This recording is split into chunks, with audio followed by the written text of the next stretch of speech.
If you're a history buff, you need to hear this. To divine the future, the ancients relied on these chance-based fortune-telling tools. Texts like the Sortes Astrampsychi promised insights into clients' love lives, career prospects, financial woes, and families. When faced with uncertainty, humans often seek answers, whether in the generalized predictions of horoscopes or the question-and-answer format of a magic 8-ball. This search for certainty is nothing new.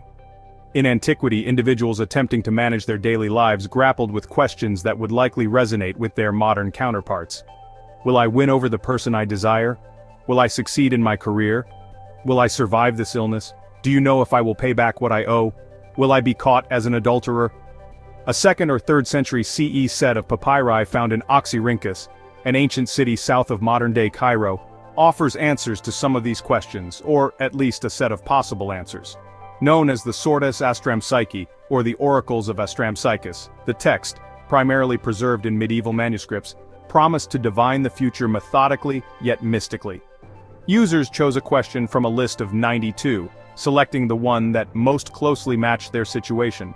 Then, they randomly picked a number between 1 and 10, which, when added to the number of the chosen question, directed them to one of 1,030 potential responses. The document takes its name from Astrampsychus, a legendary ancient Egyptian magician referenced in its introduction, who had no actual relationship with the work. Though the oracle also claims to boast connections to Pythagoras and Alexander the Great, it deems this implausible. In truth, the Astrampsychi is an off-the-peg fortune-telling kit filled with questions that summed up the problems that were most likely to send people to the cheap local clairvoyant. Consultations with such clairvoyants relied on a process of mystification. The client who goes to the table probably can't read and write. But going to the codex and looking up the numbers and letters and then the numbers changing would have made quite the impression on the client. The priests must have been modern-day life coaches because the answer means something to people. It could be bittersweet or ambivalent. Scholars refer to tools like the Astrampsychi as lot divination, in part because the Latin word sortes means lots or fates. Textual evidence of divination with sortes, or lots that are drawn to predict the future, dates back to ancient Greece and Egypt and continues into the early Middle Ages. As the Roman Empire first shunned and then gradually welcomed Christianity in the 1st through 4th centuries CE, pagan practices like casting sortes were sometimes transmitted with little alteration, and at other times adapted, particularly for use by Christians or Jews, or more generally updated to fit the situation of their time. The Astrampsychi itself was a provocative example, given that the Greek text first rose to prominence under the Roman Empire and was then interpolated into Christian thought, eventually being adapted into the Latin lot system of Sortes Sangalensis.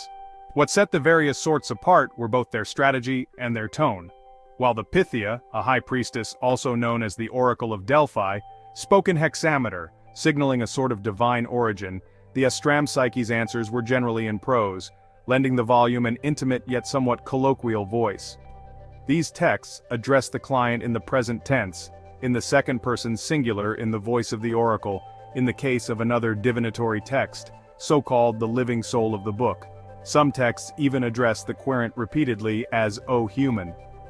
Often the oracle speaks in the imperative, making the answers exhortations. A separate papyrus found in the same ancient Egyptian city as the Astrampsychi offers evidence of the Homromanteon, an oracle that used verses from Homer to guide what lay ahead. According to a papyrus housed at the British Library, petitioners had to follow specific steps.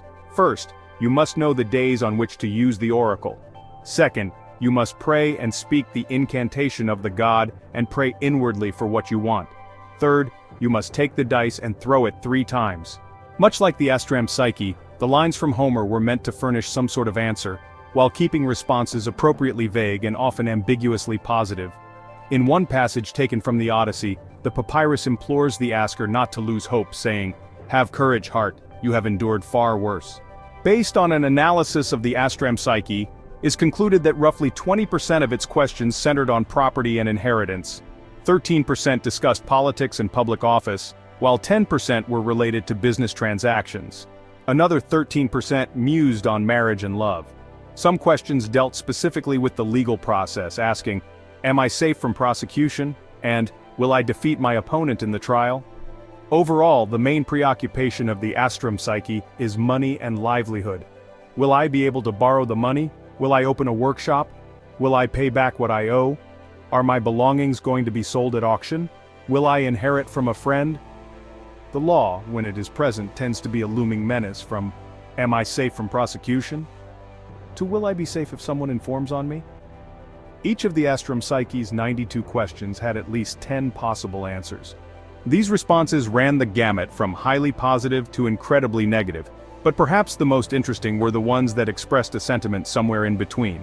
Asked whether the petitioner would be estranged from their spouse, the text might say, "You will be reconciled with your wife and you will be sorry. You won't be estranged from your wife until you die," or, "You will be estranged from your wife to your advantage." It goes back to this really deep human need to have answers in uncertainty. How do you lead your life? How should you make these decisions? We have these systems to give you divine sanctification for your answers.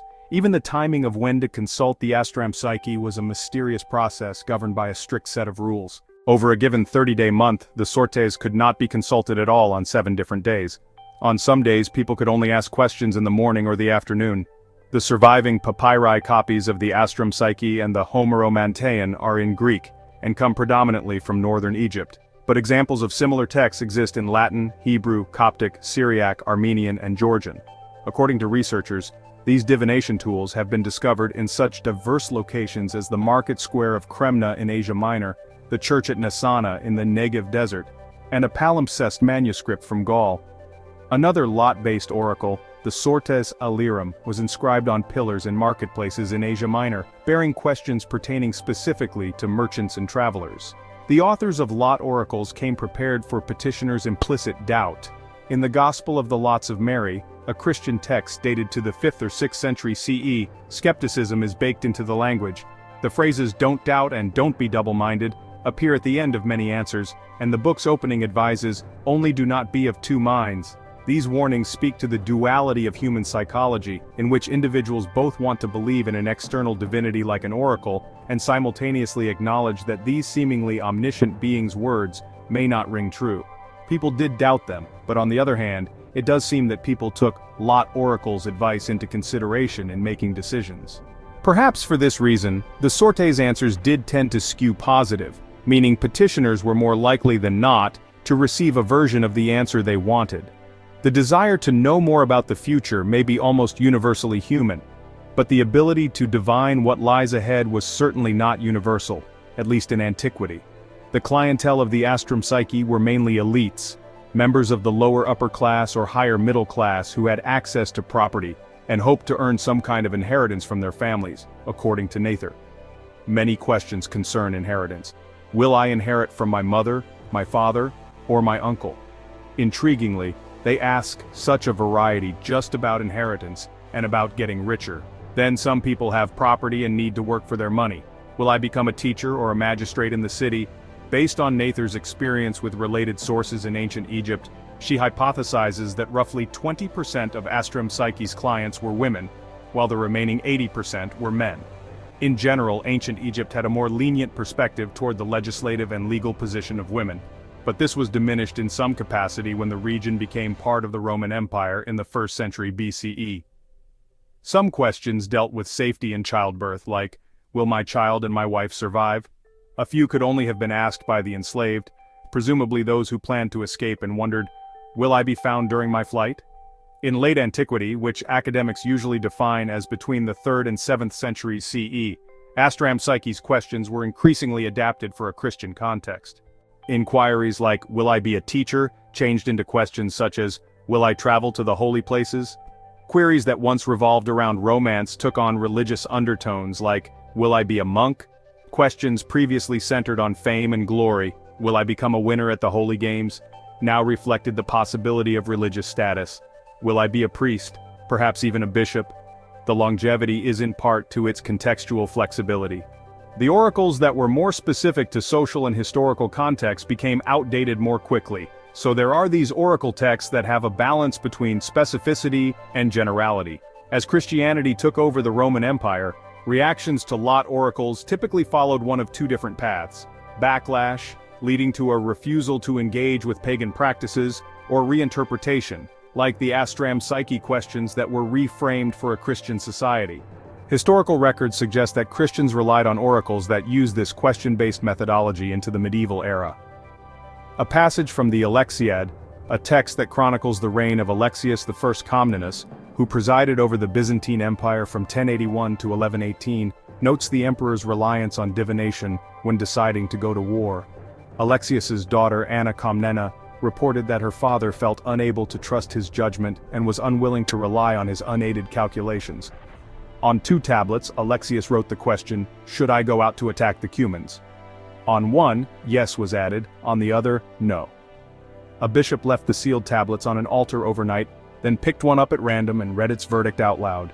The emperor accepted the decision as though it derived from some divine article.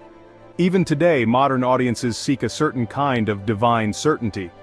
The Gospel of the Lots of Mary attributes the Lot oracle to the encounter Mary had with the Archangel Gabriel. People constantly search for that text because it seems very Christian and calls itself a gospel, but the answers are not very Christian. They are applicable in many situations, which keeps the text still so appealing. Just another chapter in our endless quest to peek into the future.